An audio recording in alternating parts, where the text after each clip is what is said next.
Alors,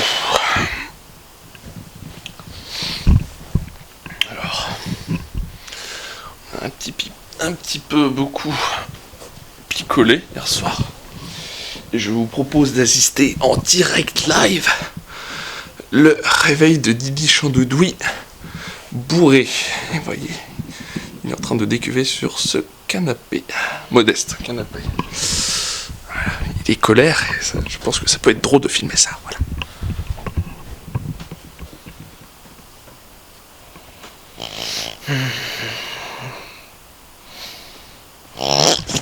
Oh.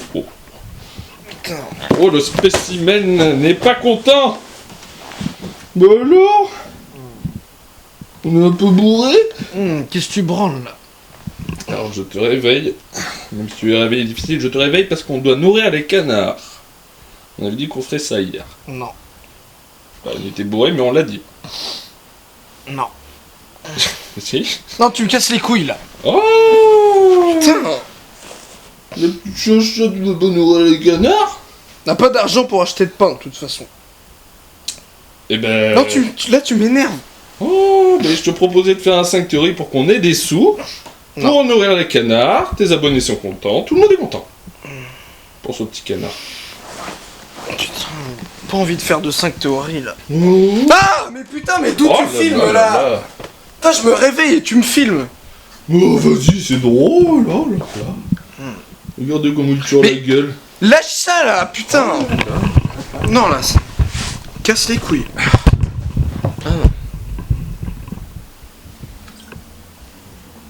Tu veux faire un dernier petit 5 théories? Non. J'en ai marre. Non, j'en ai marre de cette émission de merde là. Super, tu me réveilles. Non là, si je fais un épisode de 5 théories, c'est un vrai truc, avec des trucs crédibles. Et là, j'en ai marre là de dire de la merde tout le temps. Donc non, là, si on fait un épisode, eh ben mec, c'est un vrai épisode. Mais... Putain, mais arrête de filmer!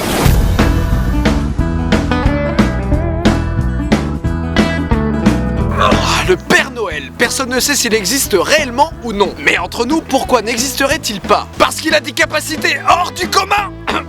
Selon cette théorie, les amis, il y a une explication à tout ça. Le Père Noël existe, mais si nous ne l'avons jamais vu, c'est parce qu'il vient de Mars. En effet, sa tenue rouge est en réalité une tenue de camouflage, lui permettant de ne pas être repéré par la NASA. On nous l'a répété étant jeune, le Père Noël habite au pôle Nord. Mais on ne nous a jamais dit si c'était le pôle Nord terrien ou le pôle Nord martien. Complot?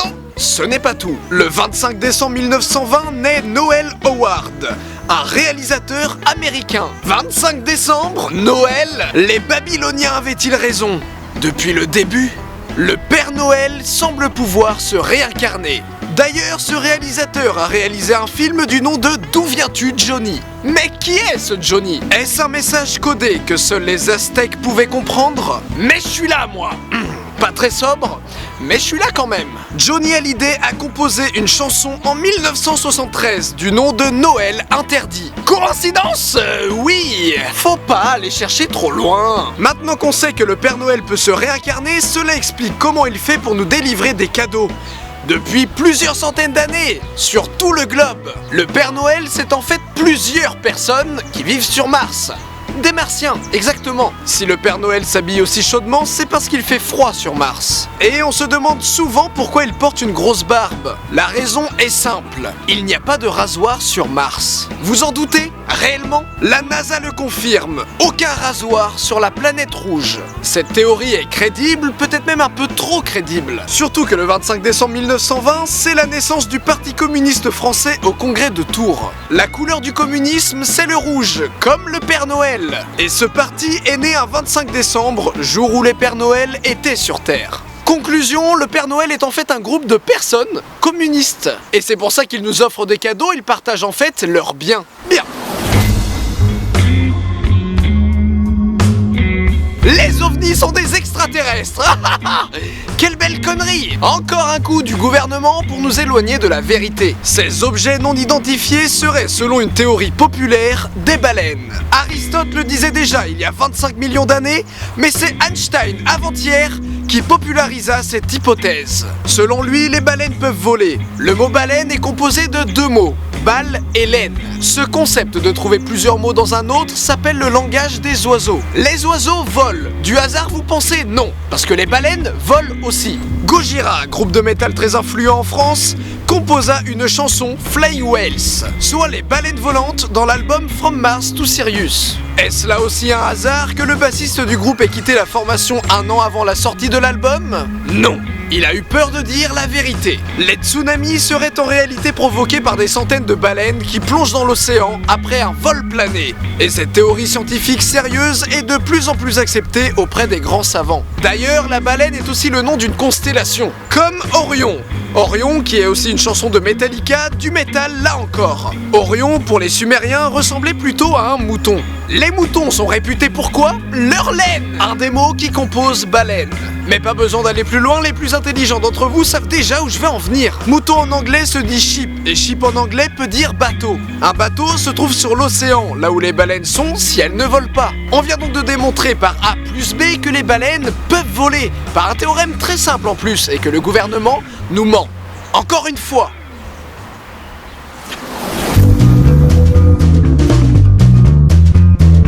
Et si Game of Thrones était le préquel de Bloqué? En effet, l'univers de Game of Thrones se passe dans un univers moyenâgeux, alors que Bloqué se passe à notre époque. Il vous en faut plus? Ok, dans le mal est fait, Gringe nous dit « Je baisse des meufs sans visage ». Une meuf sans visage? Qu'est-ce que c'est une meuf sans visage? Les sans visage sont des personnes dans l'univers de Game of Thrones qui peuvent changer d'apparence. Arya est dans l'apprentissage de devenir une sans visage. Gringe aurait-il eu des relations avec Arya Stark? C'est ce que beaucoup pensent, comme Thomas Edison qui déclara, je cite, « Bien sûr ». D'ailleurs, Gringe dira aussi dans une autre chanson « Winter is coming » dans Ta petite copine. On se rend donc compte que Gringe peut voyager dans le temps et aller sur Westeros pour baiser des meufs sans visage. Ce n'est donc pas un préquel comme Thomas Edison le pensait jusque-là, mais bel et bien la même histoire. Hyrule Historia avait donc dit vrai, il existe plusieurs lignées temporelles. On remarque aussi que Seth Gecko dira dans une de ses chansons « Nique ta sœur comme un Lannister », Gecko qui a aussi fait un featuring avec Orelsan, donc tout est lié. Maintenant, observons le clip de Le Mal est fait. Cette île ne vous rappelle pas l'ambiance des îles de fer? Mais ça nous rappelle un peu Kaamelott aussi. Et oui, comme l'a confirmé Le Monde dans un article qui a été supprimé par la CIA que 2 heures après sa publication, Game of Thrones est un préquel de Kaamelott qui est un préquel de Bloqué. Et ouais, pourquoi Alexandre Astier voudrait faire Kaamelott en film? Car Game of Thrones c'est une série, et s'il fait Kaamelott au cinéma, les gens ne feront plus aucun lien. Bonne stratégie monsieur Astier, mais je suis là. Pour revenir à Gringe et son Winter is coming dans Ta petite copine, on peut donc en déduire que c'est un Stark, et c'est pour cela qu'il porte un bonnet, car l'hiver vient. D'ailleurs, Tony Stark est un Stark lui aussi, et avec ma ressemblance avec Robert Downey Jr., on peut donc en déduire que je suis son fils caché. Donc, un Stark, moi aussi! Je suis donc le fils de Robert Downey Jr. et d'Alexandre Astier, et l'un d'eux est donc une femme. Ou alors l'un des deux est un homme sans visage, qui peut donc se transformer en femme. Eh bien non. Le piège avec les théories, c'est qu'il ne faut pas tomber dans la facilité. On remarque avec un peu de recherche qu'Alexandre et Robert ont tous les deux la même barbe, et sont donc en réalité la même personne. Non, franchement, Alexandre, me foutre des indices comme ça dans les clips des casseurs flotteurs pour m'avouer que je suis ton fils? Mais c'est pas, c'est vicieux. Ça se fait pas. Non, ça me dégoûte. Ah putain, non, là. Putain, non, ça me dégoûte, là. Oh non. Ouf. Ouh, ça passe mal, là.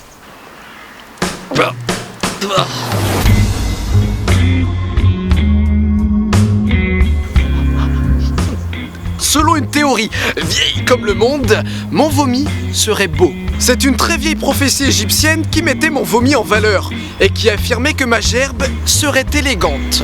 Ce qu'il faut retenir, c'est que Kant et Nietzsche se battaient souvent à propos de ça, car ce dernier ne trouvait pas mon vomi beau, mais juste attirant. Enfin, je vous dis ça, moi, mais ceux qui ont déjà passé le lycée ou qui sont en terminale, vous l'avez sûrement vu en cours. Le problème avec la beauté, c'est qu'elle est dissimulée. Par exemple, Michelle Monaghan est belle, mais si je fais ça, elle n'est pas belle. Si vous ne trouvez pas mon vomi beau, c'est probablement car il vous faut retirer ce voile qui vous empêche d'apercevoir sa réelle beauté. Donc je vais provoquer un léger zoom sur mon vomi et constater non pas sa laideur, mais son caractère lumineux et étincelant.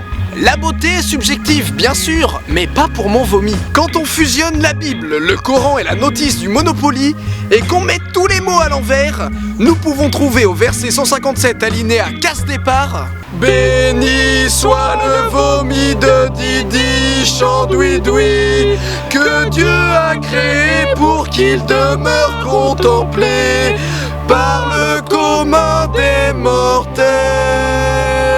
Le commun des mortels, oui, et il y a deux sortes de noms, les noms communs et les noms propres. Si vous faites partie du commun des mortels, alors vous n'êtes pas propre et vous êtes donc comme mon vomi. Félicitations, vous êtes beau.